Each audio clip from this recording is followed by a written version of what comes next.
창세기 13장 1절에서 13절의 말씀을 중심으로 순간의 선택이 평생을 좌우한다. 순간의 선택이 평생을 좌우한다. 이와 같은 제목으로 은혜를 나누고자 합니다. 여러분 어릴 때 사마귀를 보신 적 있으시죠? 요즘에는 참 보기가 드문데 저는 어릴 때 사마귀를 많이 접했습니다. 시골에서 산 적도 없었고 그냥 평범한 도시에서 살았는데 어디서 봤는지 잘 기억은 나지 않지만 이 사마귀를 많이 접했던 기억이 나요. 저희 오빠하고 이렇게 놀러 다니면 사마귀가 손에 오줌을 싸면 사마귀가 이렇게 난다고 하거든요. 그래서 어렸을 때 어렴풋한 기억에 손에 사마귀가 있었던 기억이 나요. 어떻게 없어졌는지 기억이 나지 않지만 어쨌든 그렇게 해서 사마귀를 접했던 기억이 납니다. 그때는 너무 어려서 저는 이 사마귀의 생긴 모습이 저에게는 이 이름 그대로 마귀처럼 보였어요. 굉장히 무섭게 느껴졌습니다. 마치 큰 이 삼지창을 사탄이 들고 있는 삼지창을 양손에 쥔 것 같이 이 사마귀는 굉장히 날카로운 가위손을 하고 있습니다. 그리고 아무에게나 달려들어요. 그리고 자기보다 덩치가 큰 곤충에게도 눈 하나 깜짝하지 않고 달려드는 육식성 이 곤충입니다. 그래서 다른 곤충들을 닥친 대로 잡아먹습니다. 그래서 커다란 나방도 이 삼지창 같은 양손으로 꽉 움켜쥐어서 잡아먹는 모습을 저는 본 적이 있습니다. 사마귀가 생긴 게 또 눈이 크고 눈이 좀 무섭게 생겼어요. 그래서 제가 무서워했던 기억이 있는데 근데 알고 보니까 이 사마귀가 생긴 것만 무서운 게 아니라 이름만 사마귀가 아니라 진짜로 무시무시한 곤충이라는 것을 제가 알게 되었습니다. 이 사마귀는요, 암컷과 수컷이 교미를 할 때 암컷은 수컷과 관계가 이루어짐과 동시에 번식을 위한 영양을 보충하기 위해서 수컷의 머리부터 잡아먹기 시작합니다. 그러니까 수컷의 입장에서 보면 한 번의 사랑으로 목숨을 잃을 것이냐 아니면 독신으로 살면서 목숨을 유지할 것이냐를 선택을 해야 되는데 대부분의 수컷은 사랑을 선택한다고 합니다. 그리고 죽음을 맞이하는 것이죠. 또 이 사마귀의 암컷은요. 그렇게 교미를 해서 한 번에 수백 마리의 알을 낳습니다. 이 새끼들은 어미의 몸에서 나오자마자 어미를 뜯어먹습니다. 그렇기 때문에 이 사마귀의 암컷이 새끼를 낳고 뜯어먹혀서 죽을 것이냐 아니면 그냥 독신으로 살면서 생명을 유지할 것이냐를 선택해야 되는데 대부분의 암컷은 새끼 낳는 것을 선택한다고 합니다. 한마디로 사마귀의 수컷은 암컷에게 먹히고 암컷은 새끼들에게 먹히고 그래서 종족 보존을 하는 곤충이었으니 이 사마귀는 죽어야지만 종족이 번식되는 그런 운명을 가지고 있는 것입니다. 과연 여러분이 사마귀라면 여러분은 사랑을 선택하시겠습니까? 아니면 자기 자신을 선택하시겠습니까? 여러분이 사마귀라면 여러분은 자녀를 선택하시겠습니까? 아니면 자기 자신을 선택하시겠습니까? 참 많은 갈등이 있겠죠. 그러나 우리도 사마귀와 같은 모습이 있습니다. 그것은 바로 우리 예수 믿는 자들, 그리스도인들은요. 예수 그리스도를 선택할 것이냐 자기 자신을 선택할 것이냐 이런 기로점에 놓여 있어요. 우리가 예수를 선택하면 반드시 나는 죽어야 할 줄 믿습니다. 내가 죽어서 예수로 사는 인생, 그 인생만이 영생을 얻고 그것이 우리의 믿음이 돼야 할 줄 믿습니다. 그러므로 오늘도 주님을 선택하여서 예배당으로 나오신 여러분에게 평생의 주를 선택함으로 주와 함께 흥하고 주와 함께 살고 주와 함께 부흥하는 그런 삶이 되시기를 주님의 축원드립니다. 자, 오늘 이 설교의 제목을 다 같이 다시 한번 큰 소리로 한번 선포해 보겠습니다. 시작! 순간의 선택이 평생을 좌우한다. 여러분 이 순간의 선택이 평생을 좌우합니다 라는 문구가 많은 사람들에게 공감대를 불러일으킨 적이 있었습니다.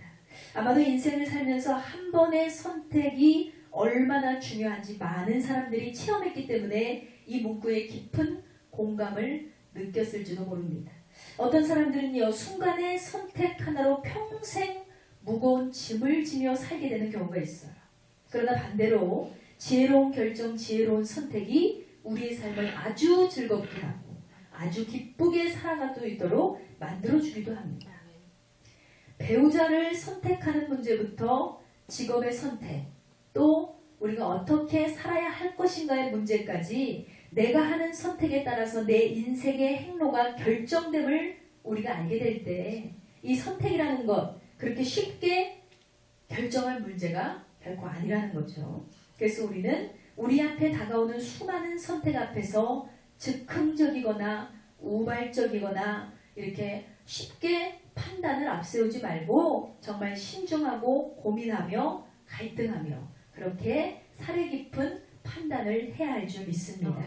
그러나 여러분, 문제는요, 우리가 지혜로운 선택을 해야 한다는 것은 누구나 잘 알고 있습니다. 그런데 어떤 것이 지혜로운 결정인지 잘 몰라서 잘못된 길을 선택하기도 한다는 거예요. 그런 점에서 오늘 본문은 지혜로운 선택과 미련한 선택, 그리고 지혜로운 선택에 따르는 하나님의 축복이 어떤 것인가를 명확하게 보여주고 있습니다. 그러므로 오늘 말씀을 통해서 다시금 하나님 말씀 앞에 여러분을 세우시고 분별할 수 있는 신앙을 가지시며 미련하지 않고 하나님이 주시는 지혜로 명석한 삶을 살아가시는 저와 여러분 되시기를 주님의 이름으로 축원드립니다. 자, 말씀을 통해 깨닫게 하시는 첫 번째 메시지는 실패를 반복하지 말자입니다. 다 같이 선포합니다. 실패를 반복하지 말자. 아멘. 자, 아브라함이 하나님께서 갈대아 우르를 떠나라고 말씀하셨기 때문에 그곳을 떠나서 약속된 땅, 가나안 땅에 도착하는 것이 바로 오늘 본문 이전까지의 내용입니다. 12절까지의 내용. 그러나 도착한 가나안 땅에 가보니까 기근이 너무 심해서 사람이 살 수가 없는 지경이었습니다. 이것은 분명 하나님께서 가라고 명하신 땅이고 하나님께서 아브라함에게 복을 주시겠다고 약속한 땅이잖아요. 그러니 얼마나 아브라함이 기쁜 마음으로 꿈을 품고 이곳으로 떠나겠습니까? 그런데 막상 가보니까 이 가나안 땅은 기근이 심하고 가뭄이 심해서 도저히 사람이 먹고 살기가 힘든 그런 땅이 되어버렸습니다. 이 성경에 표현되어 있지 않지만 아마도 아브라함은 이곳에 도착했을 때 하나님의 약속을 의심했을 것입니다. 크게 실망을 했겠죠. 하나님께서 분명히 이곳에 나의 꿈과 비전을 주셨고 이곳에 축복이 있다고 말씀하셨는데 막상 와보니까 살아갈 수 있는 여건이 하나도 되어 있지 않은데 이게 하나님의 약속이 맞나? 진짜 하나님의 축복이 여기가 맞나? 이런 생각을 아마 했을 것입니다. 그래서 그가 세상을 바라보기 시작합니다. 그래서 그가 바라본 곳이 어디였을까요? 바로 애굽이었습니다. 그는 결국 풍요롭게 보이는 애굽의 삶을 동경하기 시작했고 그 애굽으로 삶의 거주지를 옮기게 되었습니다. 이 애굽은요, 문화가 많이 발달했어요. 그리고 젖과 꿀이 흐르는 마치 하나님이 약속하신 땅이 가나안이 아니라 애굽처럼 보였기 때문에 이 아브라함은 하나님의 뜻이 아니었음을 불구하고 자기의 생각과 자기의 판단대로 애굽으로 거처를 옮겨가게 되었다는 것입니다. 그런데 문제가 생겼어요. 이 애굽에 딱 도착을 하니까요, 성경에 보면 아브라함의 아내는 나이가 굉장히 많았음에도 불구하고 굉장히 아름다운 여인이었다고 나와 있어요. 그래서 그의 미모가 너무 아름다워서 애굽 사람들이 그 여인을 봤을 때 굉장히 놀랐다고 했습니다. 그래서 애굽 사람들이 너무나 아름다웠던 아브라함의 아내의 사례를 탐내고 있는 것을 아브라함은 알게 되었습니다. 그래서 사라가 자신의 아내라고 한다면 이 힘이 센 애굽 사람들이 분명히 자기를 죽일 것 같은 거예요. 자기를 죽이고 내 아내를 빼앗아 갈 것 같은 거예요. 그래서 아브라함은 두려운 마음에 꾀를 내기 시작합니다. 그래서 아내에게 이렇게 제의를 했어요. 이제 당신은 나의 아내가 아니고 나의 동생, 나의 누이라고 합시다 그랬어요.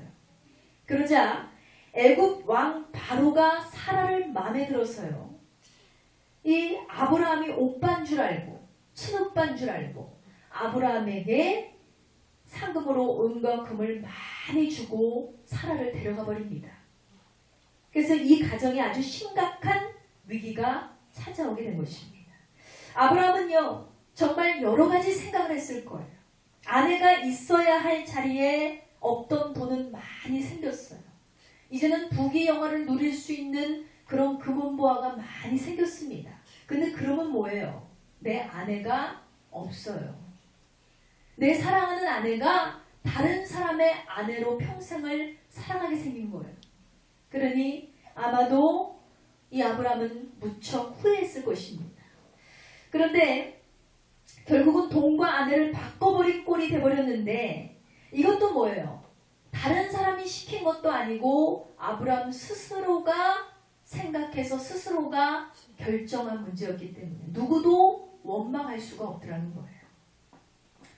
여러분, 이렇게 여러 가지 후회된 마음에 아마도 아브라함은 굉장히 복잡한 심정을 갖고 있었을 것입니다. 이렇게 자신의 생각과 자신의 판단으로 잘못된 선택을 해서 위기를 맞이하게 된 아브라함. 이 아브라함은요, 너무 고통스러웠겠죠. 근데 참으로 감사하신 하나님께서는 그런 아브라함의 실수를 그냥 내버려 두지 않으셨습니다. 하나님께서는요, 실수한 아브라함을 꾸짖지 아니하시고 오히려 이 아브라함에게서 아내를 빼앗아간 바로 왕을 치셨어요.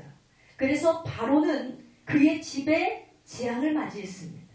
그래서 바로가 이 재앙의 원인이 사라 때문이라는 것을 알게 되었을 때 아브라함을 불러서 그의 거짓말을 책망하면서 다시 아내를 돌려주고 애굽 땅을 떠나라고 했다는 내용이 바로 오늘 이 본문 전까지의 사건입니다. 그래서 13장 1절에서 2절 말씀에 보면 아브라함이 애굽에서 그와 그의 아내와 모든 소유와 롯과 함께 네겝으로 올라가니 2절에 아브라함에게 가축과 은과 금이 풍부하였더라 그랬습니다. 그가 분명히 실수를 했는데 자기의 생각대로 잘못된 선택을 했음에도 불구하고 하나님은 얼마나 좋으신 분인지 처음에 이 바로에게 받았던 누이 동생이라고 속이면서 아내를 취하러 가져가고 아내를 대신해서 준 금과 은과 보화를 그대로 그냥 준 거예요. 그래서 그 금은 보화를 가지고 아내도 되돌려 찾고 이 애굽 땅을 떠나게 되었다는 거죠. 이렇게 큰 사건을 겪고 다시 애굽 땅을 떠나게 된 아브라함. 결국 그가 갈 곳이 어디예요? 기근이 있으나 하나님의 약속이 있는 가나안 땅으로 아브라함은 다시 가게 됩니다. 자, 3절 4절 말씀을 보시겠습니다. 그가 네게브에서부터 길을 떠나 베델의 이름에 베델과 아이 사이 곧 전에 장마쳤던 곳에 이르니 그가 처음으로 제단을 쌓은 곳이라 했습니다.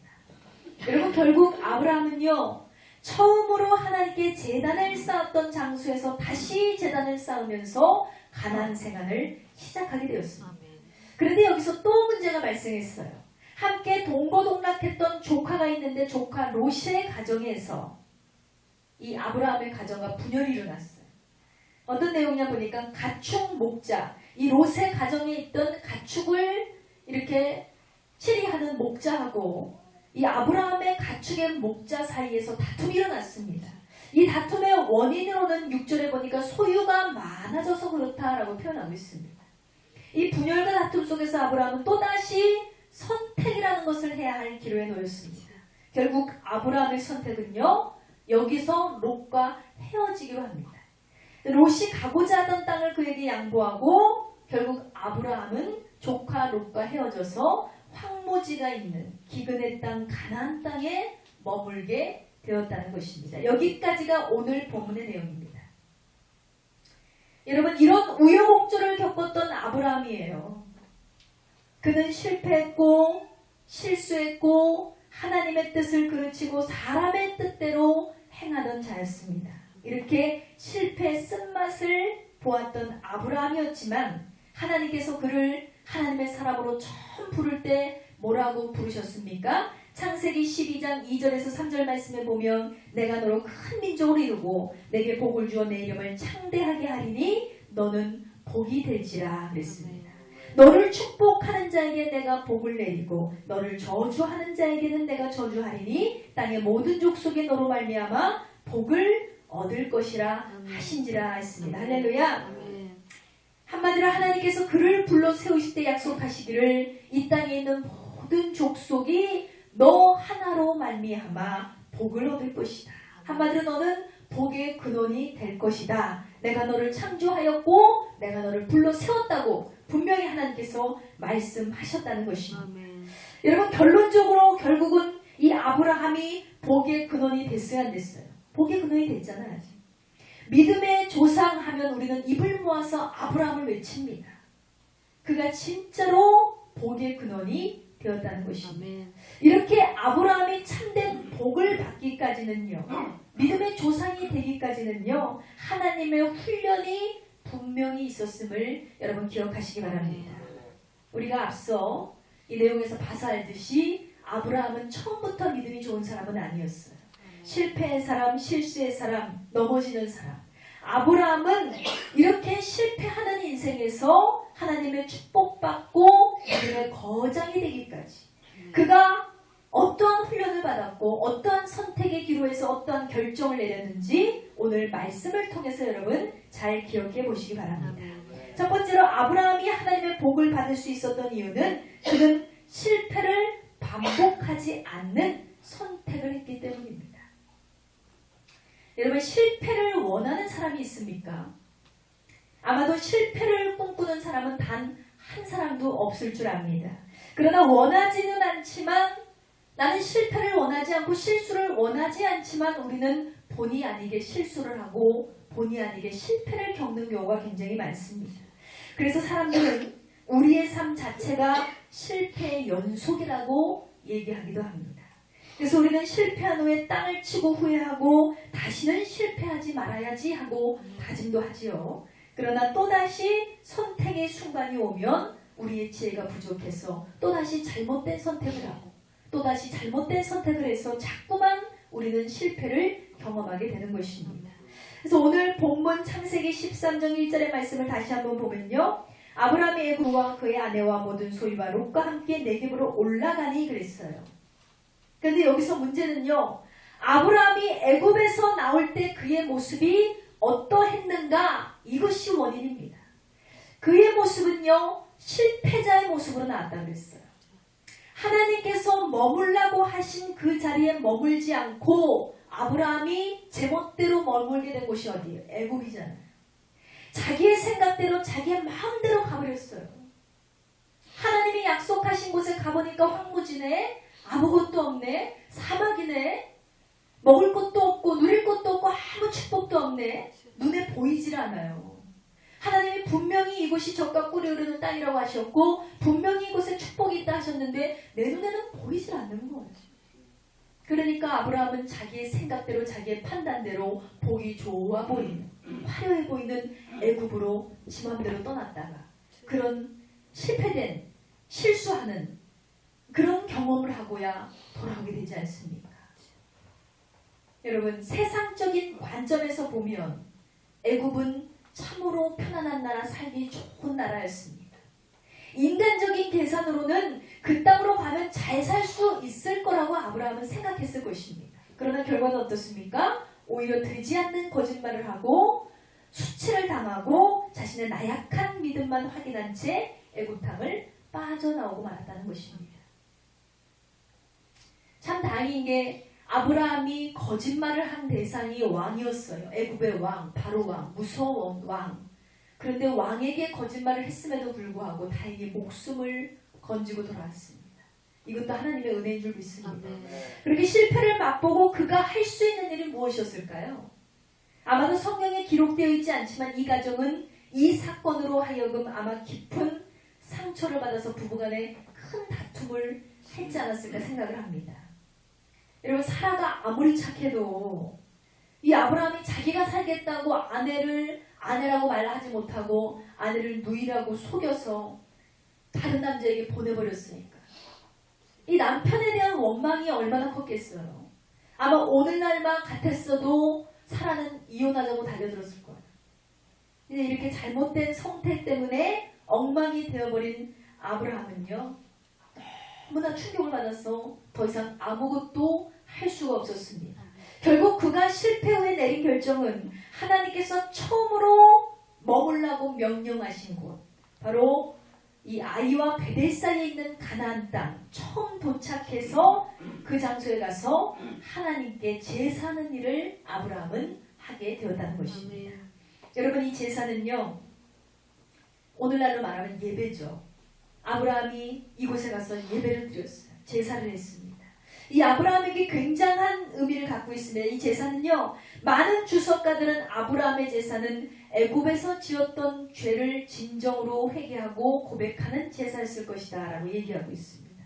더 나아가서 바로왕의 무서운 손길로부터 건져주신 하나님의 능력과 그의 약속에 대해서 분명히 이행하고 실천하시는, 이 실행하시는 신실하신 하나님을 찬양하는 예배였을 것입니다. 이 4절에 보니까 그가 거기서 여호와의 이름을 불렀더라 라고 나와 있습니다. 할렐루야. 여러분, 실패한 아브라함은요, 부끄럽게 짝이 없는 모습으로 주님께 나와서 아무래도 이렇게 고백을 했을 것 같아요. 하나님, 제가 진정으로 의지할 분은 하나님 당신밖에 없음을 내가 깨달았습니다. 내가 하나님의 명령을 어기고 내 멋대로, 내 생각대로, 내 판단대로 당신의 명령을 어기고 내 계산대로 행했으나 하나님, 이 모든 것을 실패로 돌아가지 않게 하시고 나를 붙잡아 주시고 인도하심을 너무나 감사드립니다. 그러나 내가 이렇게 부족한 종이오니 하나님, 다시는 내가 잘못된 선택을 하지 않도록 하나님 나를 도와주시옵소서. 이 저와 여러분의 고백이 되어야 될 줄 믿습니다. 사랑하는 여러분, 우리는 실패를 경험하게 될 때가 굉장히 많습니다. 행복을 찾아서, 유익을 찾아서, 또 욕심을 따라 선택한 것이 알고 보니까 결과적으로 실패가 되는 경우가 굉장히 많아요. 그리고 그것이 신앙적인 실패가 되면서 반복될 때가 있습니다. 우리가 죄가 죄임을 알면서도 그 유혹을 뿌리치지 못할 때가 있어요.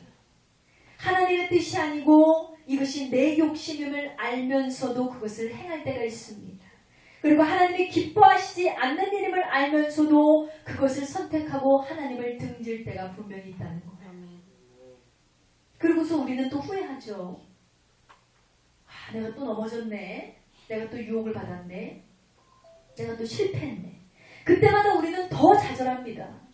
죄를 모르는 사람들은 그만큼 좌절하지 않지만 죄를 알고 있기 때문에, 이것이 잘못된 거임을 알고 있기 때문에 우리는 그 유혹을 이기지 못하고 넘어지지만 돌이켜서 다시금 후회하고 절망하고 실패한 나 자신을 책망하고 그렇게 우리가 좌절하게 되는 경우가 있습니다. 그러나 여러분, 더 중요한 것은요, 실패 다음에 우리가 어떻게 하느냐가 더 중요하다는 사실을 분명히 기억하시기 바랍니다.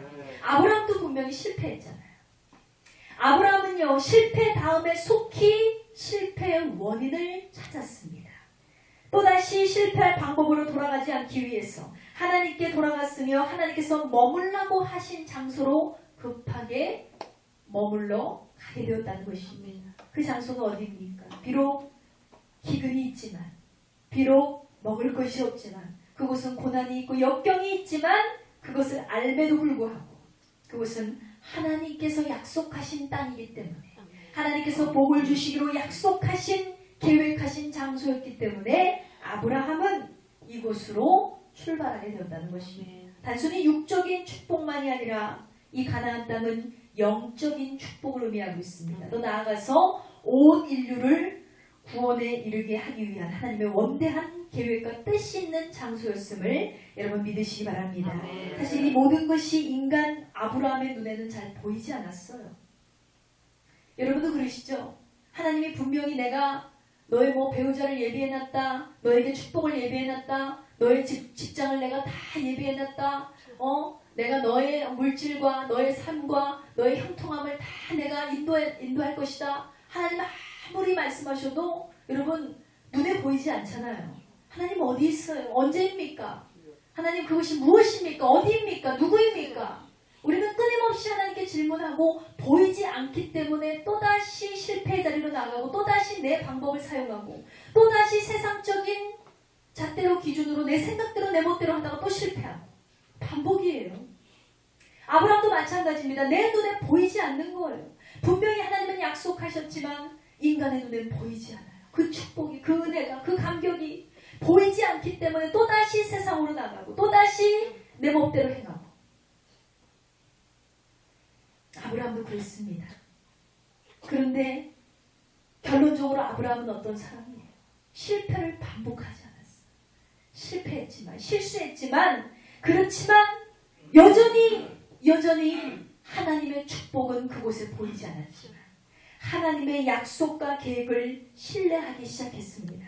그리고 한 번의 실패를 딛고 이제 더 이상은 내 뜻이 아닌 아버지의 뜻을 따라서 가라 하신 그 자리에 자신의 삶의 자리를 내려놓게 되었다는 것입니다.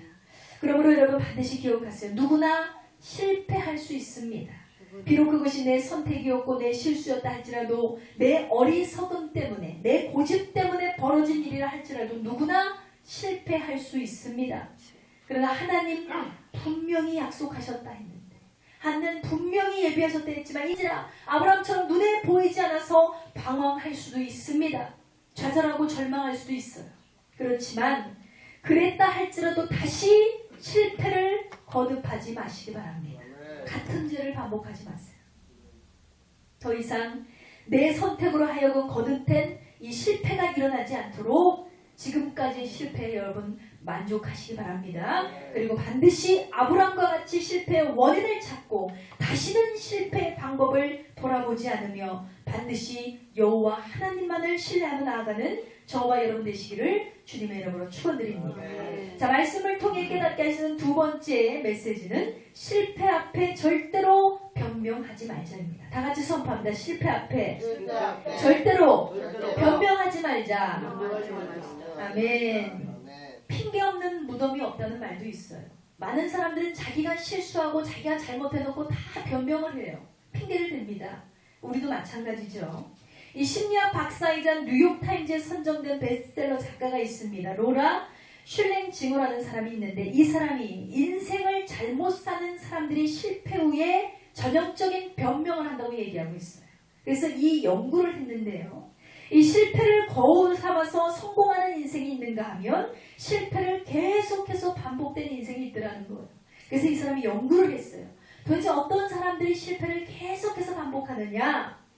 그래서 그들이 늘어놓는 변명 7가지를 정리해봤습니다. 보니까 첫 번째로 나도 알아요. 하지만 나도 사람입니다. 라고 말하는 사람. 나도 그거 실수인지 알아요. 그렇지만 나 사람이잖아요. 실수할 수 있어요. 누구나. 자기가 실수해놓고 자기가 잘못해놓고 당당한 사람이 있어요. 두 번째, 그게 잘못이라는 것을 알아요. 하지만 하면서 알고도 죄를 짓는 사람. 세 번째, 그게 옳다는 것을 알아요. 하지만 하면서 옳은 것을 거부하는 사람. 네 번째, 나야말로 진짜 불쌍한 사람이라고요 하면서 자기 연민에 빠진 사람. 다섯 번째, 나도 한때는 내 주관과 가치관을 가지고 잘 나가는 사람이었습니다 하면서 교만한 사람. 여섯 번째, 그런 건 특별한 사람들이나 하는 것입니다 하면서 절대 부인하는 사람. 일곱 번째, 하다 보니 그렇게 되었어요 하면서 합리화시키는 사람. 여러분, 이런 변명을 늘어놓는 사람들은 실패를 거듭 반복한다고 합니다. 그러나 내가 왜 이렇게 되었는가? 무엇이 이 결과를 만들었는가? 이렇게 실패를 빨리 받아들이고 그 원인을 분석하며 새롭게 출발을 하는 사람에게는 오히려 실패의 경험이 아름다운 인생의 교훈으로 남게 된다는 것입니다. 제가 이 말씀을 준비하면서 네이버 검색창에 실패라고 한번 쳐봤어요.